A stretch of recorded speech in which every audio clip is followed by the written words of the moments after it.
So there's mold in the school.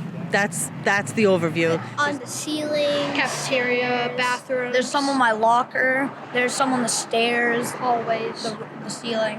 We feel very unheard by the town's response. Sarah Ahern is supposed to be representing the school, and apparently she's not because the staff are also sick, and they are not allowed to speak about it. So she's not representing them or the community, and yeah, we feel not heard. 100%. You can smell it. You can see it. Yesterday, I walked into school. I was walking down the hall.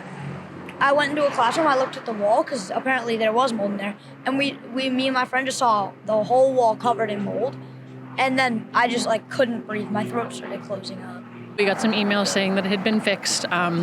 Some parents started thinking that it hadn't been fixed, and more information kept coming to light, and Facebook groups were started about bringing attention to it. And so we're just here because we need answers, and we want the school safe and healthy. There's been air quality tests that have been done that they're not testing for mold anymore. They're telling us that there's not mold. They're doing test strip testing and not blanket testing of the school. My children can tell you that there's mold in the school. They can see it. Staff is taking pictures and putting it on social media that there is still mold in the school.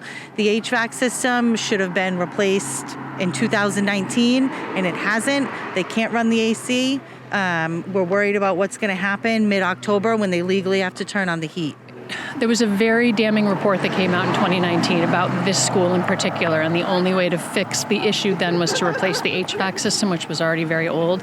And so they've known about it since 2019, and I think that they've been allocating money everywhere else in the town of Barnstable and other schools, and none has come to BUES to fix it. I don't know why. I actually went to this school when it was only a few years old, and my kids have all been going through this school. I have two more who are going to be coming through here in a couple of years, so it's a significant issue. I think there's a lot of things that can be done on the state and local level to help mitigate it.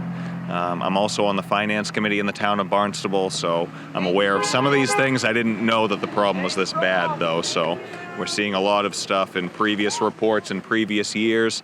From 2019 specifically, this was identified and it hasn't been addressed. So that's a significant problem. And I think the state needs to do more to establish some standards for this sort of testing to make sure these things don't happen moving forward.